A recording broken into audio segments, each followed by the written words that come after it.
Bismillahirrahmanirrahim. Assalamualaikum warahmatullahi wabarakatuh. Alhamdulillahirrahmanirrahim. Kita bertemu lagi pada pembelajaran agama Islam kelas 7. Anak-anak sekalian, semoga kalian dalam keadaan sehat selalu dan senantiasa dijaga keimanan dan kesehatan oleh Allah Subhanahu wa taala baik untuk kalian maupun untuk keluarga kalian. Baik, pada kesempatan ini apa sih yang akan kita pelajari? Kita akan belajar beberapa hal, yaitu kita akan belajar pertama evaluasi dari bab 2. Jadi nanti Mister akan membahas evaluasi yang ada di buku paket kalian ya. Kemudian yang kedua, kita akan mulai masuk ke bab baru sehingga kita akan mencoba melihat sekilas bagaimana peta pembelajaran di bab 3. Ya, bismillah kita mulai saja. Kita akan mulai pertama kali dari evaluasi. Oke, kita masuk pada pembahasan awal dari evaluasi bab 2, yaitu pada pilihan ganda. Silakan kalian buka bukunya dan mari kita bersama-sama membahas satu persatu persoalan-persoalan yang ada di dalam evaluasi.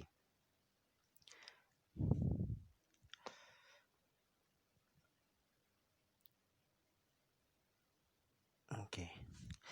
Ada 10 nomor ya di pilihan ganda ini. Kita mulai dari nomor pertama. Nomor pertama berkaitan dengan definisi atau pengertian tapi dalam bentuk Arab ya.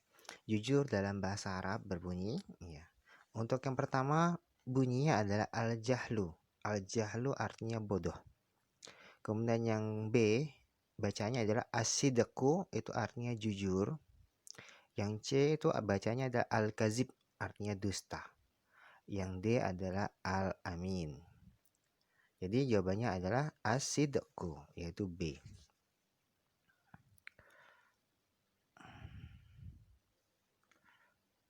Ya. Jawabannya adalah B. Kemudian yang kedua, di pembahasan kalian di bab ini ada hadis, ya. Hadis itu kemudian bisa diterjemahkan. Nah, nomor 2 ini berkaitan dengan terjemahan hadis itu. Sesuai dengan hadis Nabi SAW, jujur itu membawa titik-titik dan bohong membawa pada titik. Apakah jujur itu membawa pada ketenangan dan bohong membawa kepada kegelisahan, atau jujur itu membawa pada kesehatan dan bohong membawa pada kesakitan, atau jujur itu membawa pada kecerdasan dan bohong membawa pada kebodohan, atau jujur itu membawa kebaikan dan bohong membawa pada kejahatan. Ya, kita tidak bisa ngawur memilih jawabannya. Kita hanya bisa menjawab dengan benar kalau kita tahu hadis yang mana dia dan bagaimana artinya. Kalau kalian lihat, jawabannya adalah yang D ya. Jujur itu membawa pada kebaikan, in sedekah yahdi ilal birri ya, membawa pada kebaikan. Wa innal ism yahdi ilal syir. Kebohongan itu membawa kepada kejahatan. Kemudian nomor 3. Kita diminta untuk mencari pernyataan yang tidak benar. Jadi karena semua pernyataan itu benar, kita mencari yang tidak benar. Apakah A, B, C, D yang merupakan pernyataannya benar? Nomor A, apakah benar ataukah tidak pernyataannya? Benar ya. Yang B, apakah benar ataukah salah pernyataannya? Jelas salah ya. Yang C, apakah benar atau salah? Ya, benar. Yang D, benar. Berarti jawabannya adalah yang B ya. Jawaban B lah yang paling keliru. Kemudian kita masuk ke nomor 4. Masuk pada pengertian amanah. Apakah ini maksud dengan amanah? Apakah A, apakah B, C, atau D? Ya, jawabannya adalah yang B. Masuk nomor 5.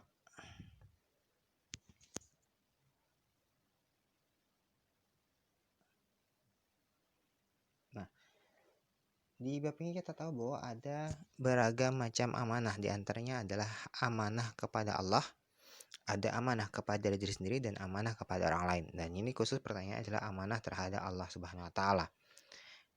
Kalau sudah berkaitan dengan kepada Allah Subhanahu wa taala, maka dia berkait dengan pengertian takwa. Jadi amanah itu adalah pada Allah adalah persoalan takwa. Maka takwa itu adalah berkaitan dengan yang A ya, menjalankan segala perintah dan meninggalkan segala larangan. Kemudian nomor 6. Kita minta untuk mencari perilaku amanah itu yang mana saja? Yang mana yang paling tepat? Ya, yang C ya. Atau bisa juga yang D. Nah, kita bisa memilih antara yang C yang D. Yang mana kita lebih condong kepada yang D ya. Kemudian nomor 7. Ciri-ciri yang istiqomah. Apa sih istiqomah itu? Istiqomah itu berkaitan dengan konsistensi dalam melakukan sesuatu. Apakah A berkaitan dengan konsisten? Jelas awalnya adalah tujuan ya. Kemudian yang B bersabar dalam menghadapi musibah. Apakah itu? Ataukah yang C datang tepat waktu? Yang manakah kira-kira jawabannya menurut kalian yang berkaitan dengan konsistensi? Yang mana kira-kira? Konsisten? Ya, konsisten itu lebih tepat pada yang datang ke sekolah tepat waktu karena berkaitan dengan konsisten ya. Kemudian nomor 8. Yang mencerminkan pelaku istiqomah adalah konsistensi yang mana? Apakah yang A, B, C, D? Ya, biasakan membaca Quran setiap hari karena faktor setiap harinya.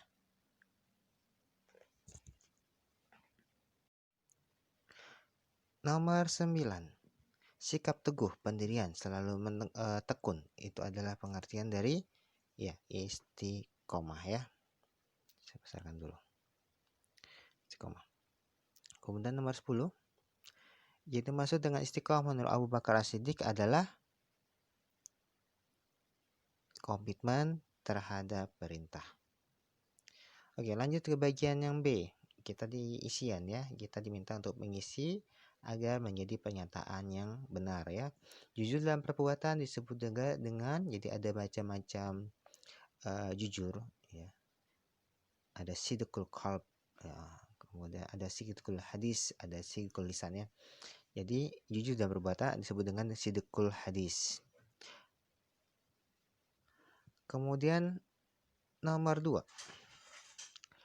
Di antara ciri orang munafik adalah ketika titik-titik ia ingkari, ketika ia berjanji ia ingkari.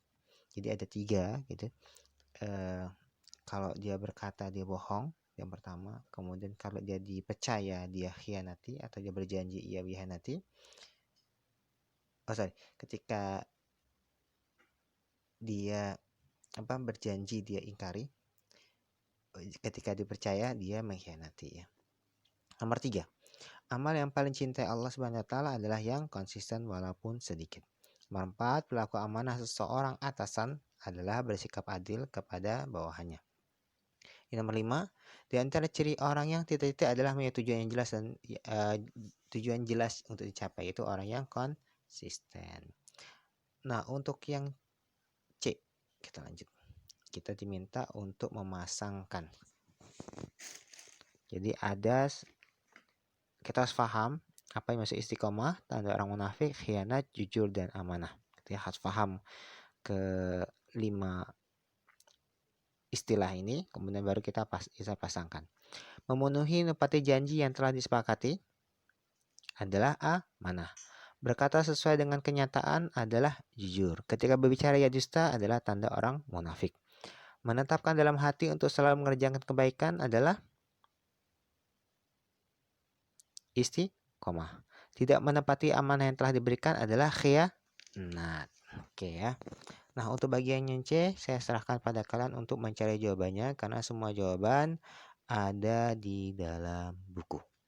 Nah, berikutnya kita akan masuk ke bab 3. Kita akan melihat peta konsep dari apa sih yang akan kita pelajari di bab 3. Kita mulai pembahasan bab baru yaitu bab 3. Ini adalah peta konsep yang bisa kalian temukan di halaman awal dari bab 3 di buku paket kalian. Apa sih peta konsep itu? Peta konsep sebenarnya adalah peta ya, gambaran kita melihat dari atas. Kita melihat dari atas sehingga kita punya gambarannya utuh. Apa saja sih konsep yang akan kita pelajari?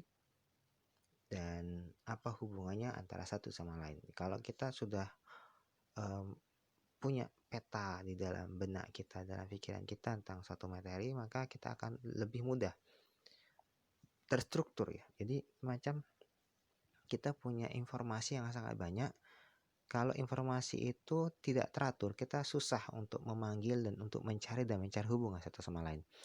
Jadi peta ini semacam kita punya informasi, lalu kita taruh di laci informasi A, B, C, D ini di laci A gitu ya. Kemudian informasi yang D, E, F, G ini di laci B. H, I, J, K, L itu di laci C. Jadi tersusun dengan tepat di laci A, B, C, D dan seterusnya, sehingga dan kita bisa melihat apa hubungan antara satu laci dengan laci lainnya. Ya. Kemudian di permasalahan ini ada berapa laci sih? Dalam laci itu ada isinya apa? Jadi kita sudah punya konsep dan sangat teratur dalam benak, dalam pikiran kita gitu. Sudah sangat teratur sehingga kita lebih mudah merecall, memanggil kembali ketika kita butuh informasi tersebut. Gitu ya. Jadi itu manfaat dari peta konsep. Nah, peta konsepnya apa sih yang kita bahas di bab 3 ini? Kita akan membahas apa yang disebut dengan hadas kecil dan hadas besar. Oke, istilah ini sebenarnya istilah yang sudah pernah kalian pastinya sudah pernah kalian dengar, sudah kalian pahami dan kalian kuasai di kelas 2 atau kelas 3 SD ya. Setidaknya di kelas 2, kelas 3 SD sudah mulai memahami apa yang maksud dengan hadas kecil dan hadas besar. Apa sih hadas kecil, apa sih hadas besar?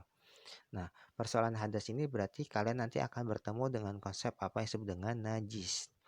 Kalian harus bisa membedakan apa yang bedanya najis dengan apa bedanya hadas. Gitu ya. Nanti kalian akan temukan bahwa najis itu berkaitan dengan suatu benda gitu. Tapi kalau hadas itu berkaitan dengan keadaan bersih atau kotornya diri kalian gitu ya. Hadas kekotoran diri gitu ya. Kekotoran diri kita. Jadi kalau apakah kita sedang dalam kondisi kotor yang kecil atau kita dalam kondisi kotor yang besar gitu ya. Kita akan membahas soal itu, hadas kecil atau hadas besar. Nah, kalau kita membahas tentang hadas, maka kita akan bertemu dengan konsep taharah. Kita akan bertemu dengan konsep taharah. Apa sih taharah itu? Taharah adalah bersuci. Nah, apa itu bersuci? Apa maksudnya bersuci gitu ya. Kemudian setelah itu kita akan, kalau kita sudah paham pengertian bersuci, lalu bagaimana caranya bersuci gitu kan. Gimana caranya bersuci gitu ya. Bagaimana cara bersuci dari hadas kecil? Pahami dulu apa hadas kecil itu. Nanti kalian bisa buka buku kalian, pahami apa hadas kecil dan bagaimana cara bersuci dari hadas kecil. Kemudian kalau kita bersuci dari hadas kecil, maka kita juga bisa bersuci dari hadas besar, gitu ya. Hadas besar apa? Bagaimana cara bersuci dari hadas besar? Jadi setiap kita itu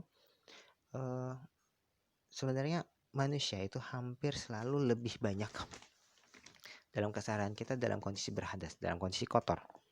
Karena itu Islam mengajarkan kita untuk berkondisi bersih, yaitu dengan melakukan taharah. Kemudian yang berikutnya, kita membahas tentang tayamum. Tayamum juga sudah kalian kuasai mestinya. Jadi ini adalah pengingat kembali dan mungkin sedikit lebih dalam. Tayamum adalah salah satu cara untuk bersuci ya. Ketika kita tidak menemukan media air. Kemudian, nah,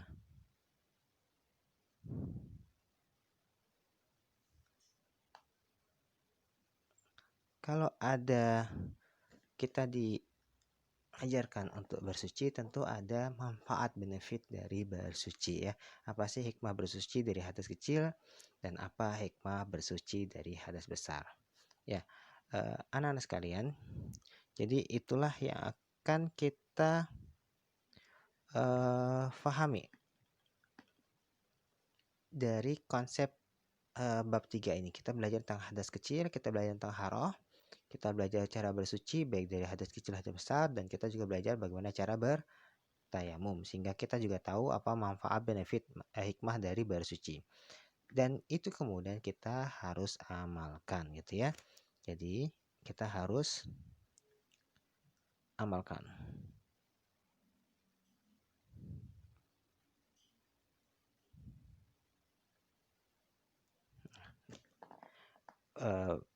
Konsep tohara itu harus diamalkan dalam kehidupan sehari-hari, terutama karena kita sebagai umat Islam diwajibkan untuk melakukan sholat 5 waktu.